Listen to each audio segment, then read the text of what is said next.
Good afternoon. I pray that your Monday was filled with spaces and places of joy, of happiness, maybe a time where um, you had a good memory.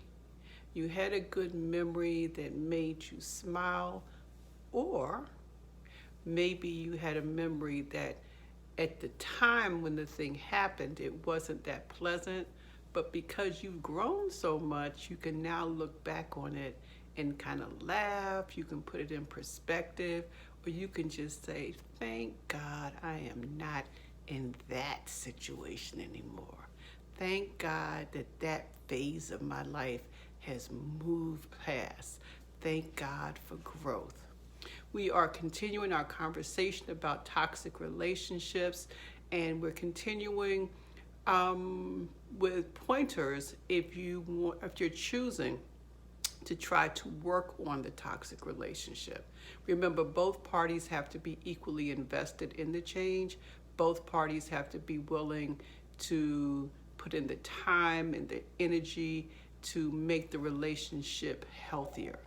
Today we're going to talk about whole space for the other's change. Whole space for the other's change. And as I was thinking about this topic, I thought about something that is kind of familiar in the substance abuse community. And it's something that tends to occur when, let's say, you have a family member who is suffering with an addiction.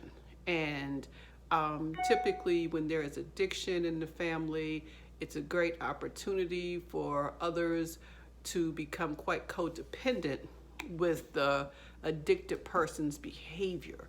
Codependent as in we don't hold them accountable, we make excuses for them, those types of things. I've done a video on codependence, you can look that up.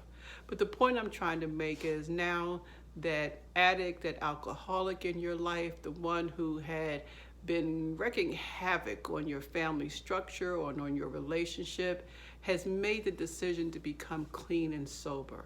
And they're actually doing it. They may have gone to treatment, they are working a 12-step program or whatever program they're working, and they are no longer using, and they are on a path to health.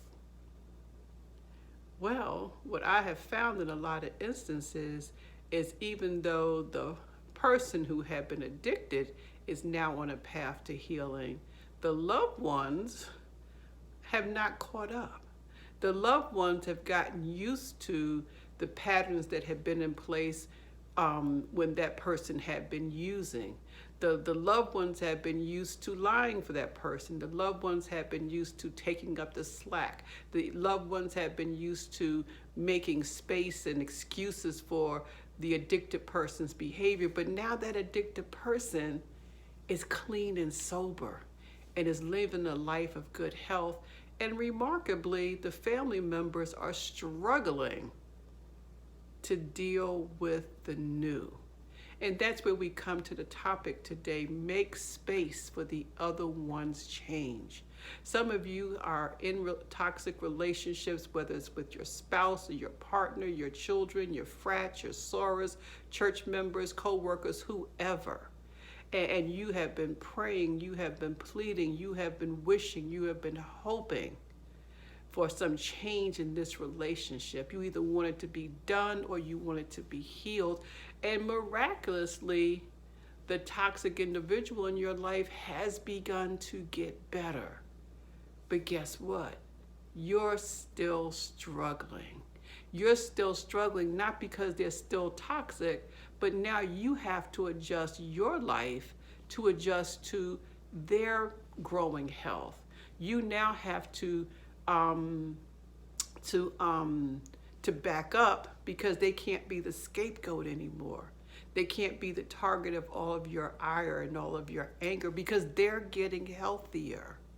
So the message here is if you want to work on the toxicity in your relationship, you know, they used to say, be careful what you pray for. And I'm going to use it in a humorous way, but I do mean it. If that's what you're being praying for, when that happens, are you ready for it?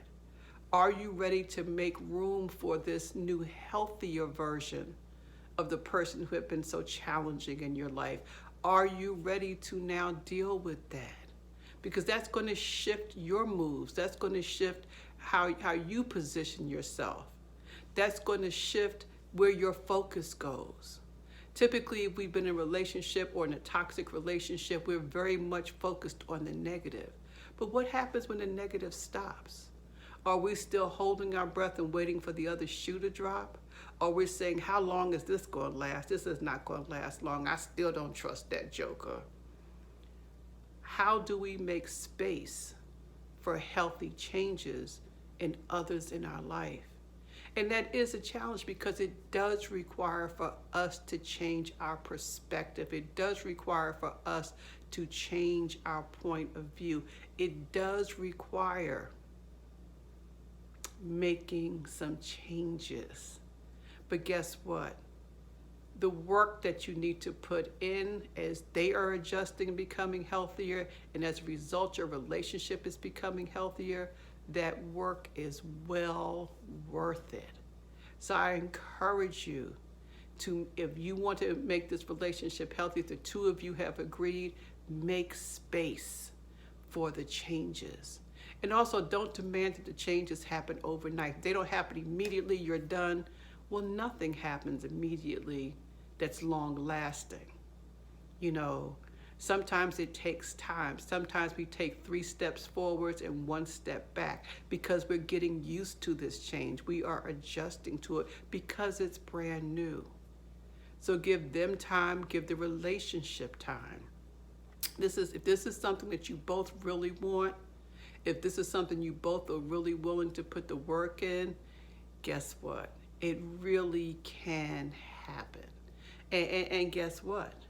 I'm really happy for you if the two of you have made the decision for better, a healthier relationship. My heart is ecstatic for you because I believe in love. I believe in peace. I believe in happiness. And I want those things for you and whoever is in your life that you consider to be toxic. And if you are the toxic individual, make space for your own change. Don't be so hard on yourself if you're not perfect from day one. We're never going to be perfect. We take 1 step at a time, 1 day at a time, and remember, baby steps count. The point is to stay focused on your goal, to stay motivated, to stay encouraged, and to do all of that on purpose. Love you all. And this week we'll be wrapping up this series and we will be moving on to something else. For those of you who are in the path of hurricanes, I pray for your safety. For those with wildfires, I pray for your safety.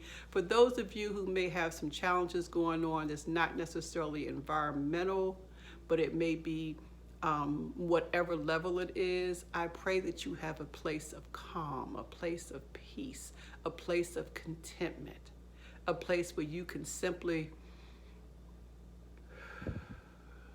exhale. Love you all, and I'll talk with you tomorrow. Bye-bye.